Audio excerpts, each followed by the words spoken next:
c'est de la chosification. La traite des personnes, dans sa pratique, constitue la négation même de la dignité et de l'intégrité de l'être humain, mettant en périlleuse les droits fondamentaux. Dans sa mission d'ordre public, de veiller à la discipline et à la compétence professionnelle des membres de la corporation, le barreau encourage toujours ses membres à parfaire leur connaissance pour pouvoir mieux exercer la profession au bénéfice du public en général et de leurs clients en particulier.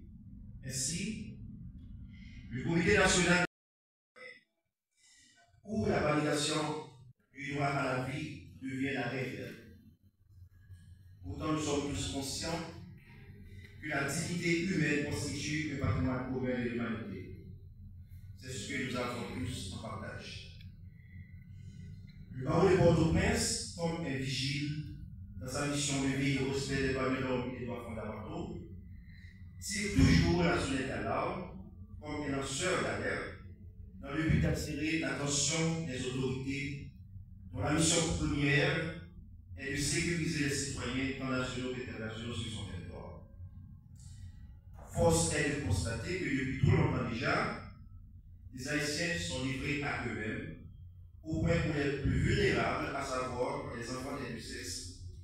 Les femmes, notamment, sont la proie facile des principales victimes de la traite des personnes, car quitter le pays par tous les moyens devient une option, si ce n'est la meilleure pour la plupart.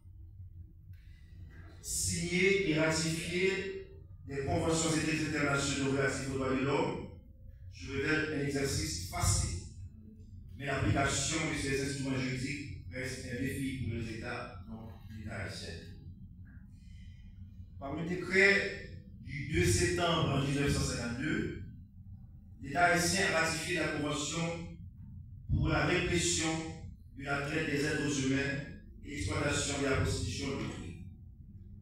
Alors que 5 ans plus tard, soit le 26 septembre 1957, il a ratifié la Convention concernant l'abolition du travail forcé ou obligatoire. Pourtant, en dépit de ces ratifications, la traite des personnes et l'exploitation de l'homme par l'homme continue d'être un marché très lucratif pour les trafiquants, avec la complicité des uns et des autres. Plus près de nous, par le décret du 23 décembre 1994, la Convention relative aux droits de l'enfant a été ratifiée par l'Haïti. Tout cela pour vous dire que les textes ne demeurent pas sur le plan national en ce qui concerne la protection des droits de l'homme. D'autant plus que la Constitution, en son article 276.2, place ces instruments juridiques internationaux à un rang supérieur par rapport au droit national. Ils ont donc traité une valeur supralégislative. En conséquence, vis-à-vis de ces textes, l'État haïtien a une obligation de résultat. La loi du 30 avril 2014 sur la lutte contre la traite des personnes a été prise dans un contexte très particulier. Dans l'un des considérants qui justifient la finalité de la loi, on y lit: considérant que la traite des personnes constitue le problème Et le trafic illicite de migrants. Comme professionnel, je sais très bien combien votre temps est précieux. Mais sur cette invitation, vous vous dites certainement que vous devez réserver un temps de dialogue pour réfléchir sur les phénomènes criminels qui nous rongent quotidiennement. Si je vous demanderais quelle voie empruntez-vous pour être là avec moi aujourd'hui, vous me direz sans hésitation, face à la cruauté de l'heure, la chosification de la personne humaine, Aucun sacrifice n'est trop grand pour permettre aux personnes vulnérables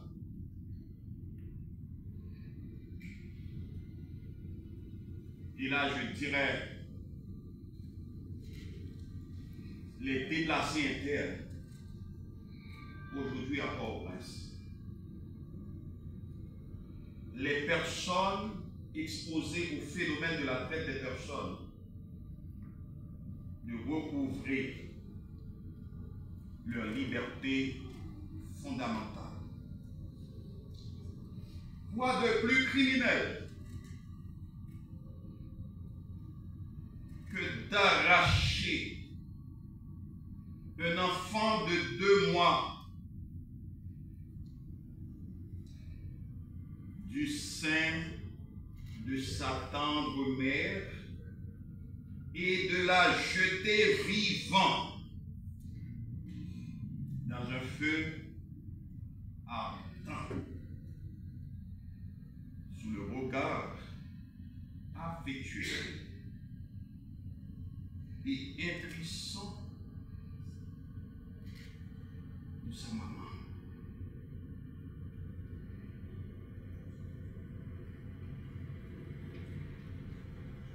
Ce acte odieux nous fait revivre les horreurs de l'esclavage.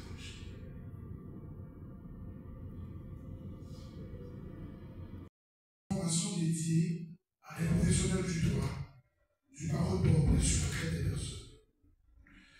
Il est important de rappeler à chaque fois que la traite des personnes est classée parmi les phénomènes criminels le plus rentable à côté du trafic de la drogue, des armes et j'en passe. Cependant, il faut aussi comprendre que la traite des personnes constitue une grave violation des droits de l'homme et porte atteinte à la dignité des êtres humains.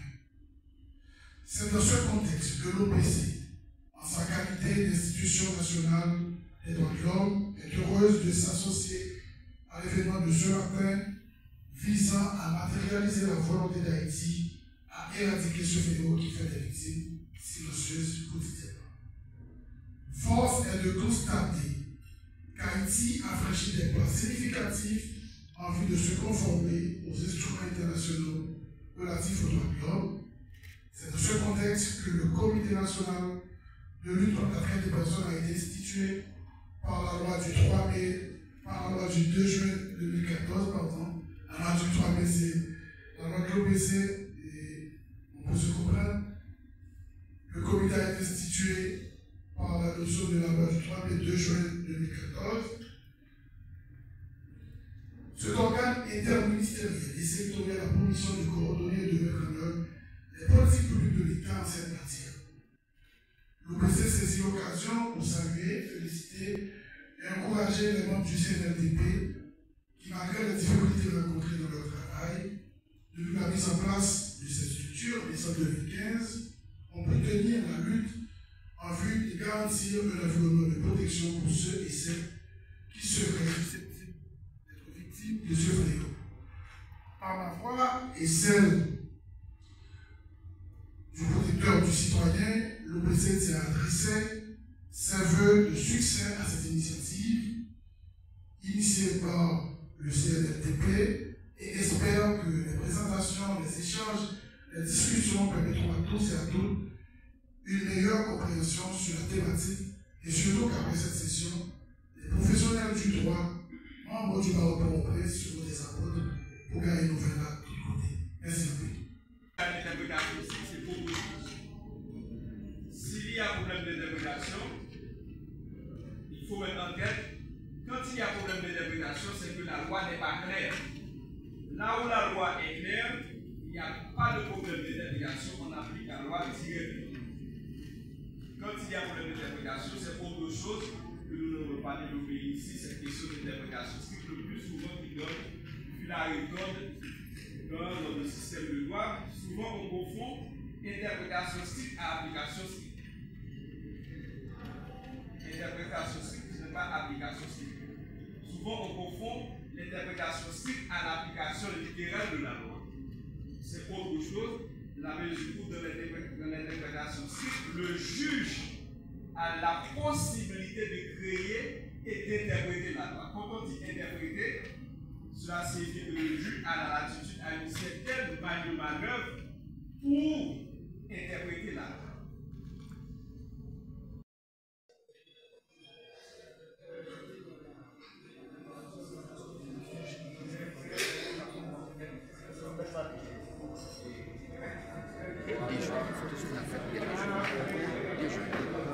Le 2 juillet, le 26 devant.